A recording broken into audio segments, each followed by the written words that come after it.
Morning. Welcome to Alright, What's Next?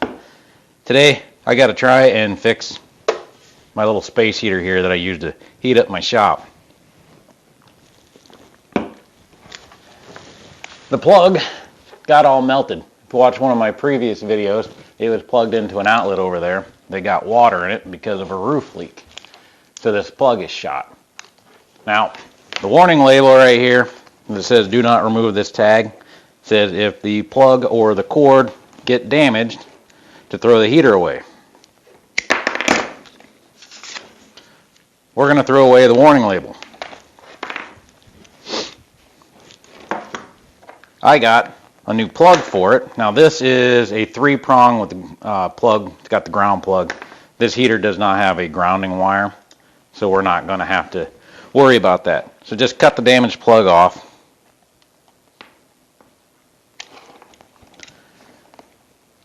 Split your 2 wires.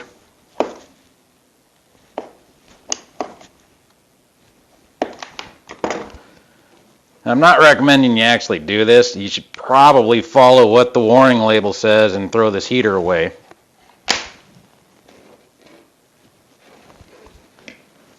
But I'm going to go ahead and see if I can fix this thing.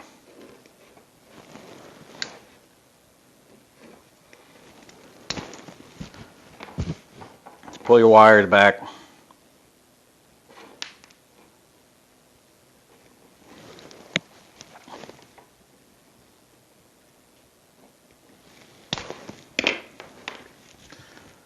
Get your new plug. There's a set screw in there.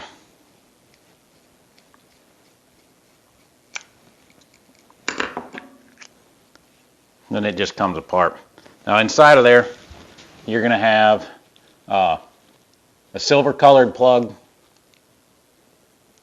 and a copper colored one, and then a green one. On normal house application wiring, you're going to have a white, a black, and it'll either be a ground or a non-insulated wire. That will be your ground wire. This one has neither, nor are either of these wires labeled color. So that's probably why they tell you to throw it away. But if you look at it, the way it hooks up, one's got writing, one doesn't. The one that's got the writing on it will be our black wire. Hopefully. So we got to run that through here.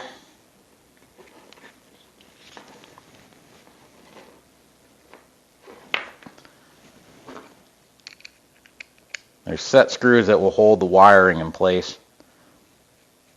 Loosen them up.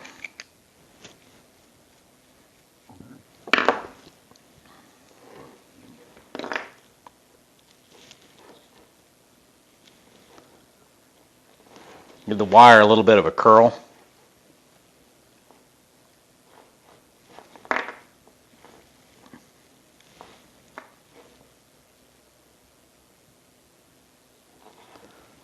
Slide it in over top of the screw.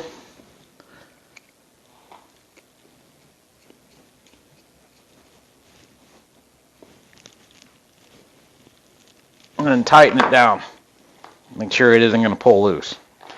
When you split them, you want to split them enough to where you can get it to come around and hook up to the other one.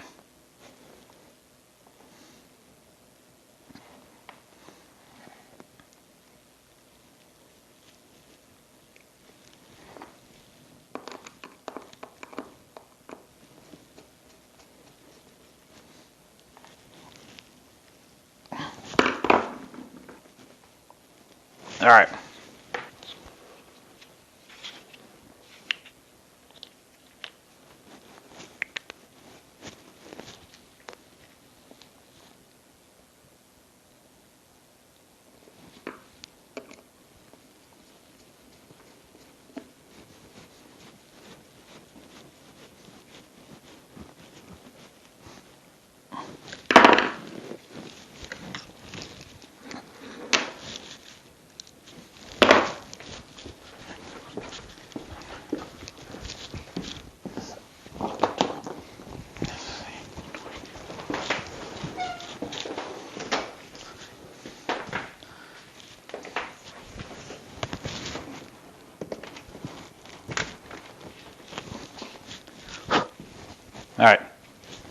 plug is on there, and you are not supposed to run space heaters off an extension cord. I'm not going to run it off the extension cord for an extended period of time. This is merely a quick test to make sure it's actually going to turn on and work. And that way, if there is an electrical problem right here, it's not in my wall and I can just yank the extension cord off. So,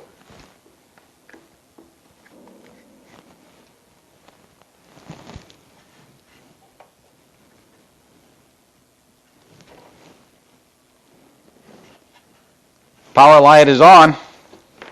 We didn't freaking start a fire. End's not getting freaking hot.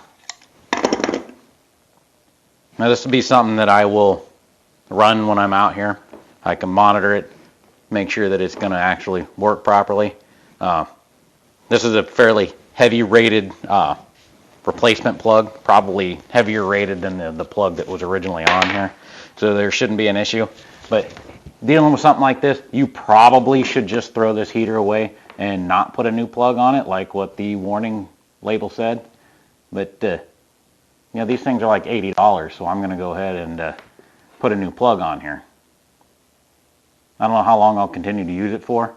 I'll probably get a new heater before winter really freaking sets in, but this will get me through the chillier months here in the fall. But that's all there is to put a new plug on there. You can just use this video as a being able to look at, say you damage an extension cord. Why throw away a $70, $80 friggin' extension cord if you just damage the plug on it?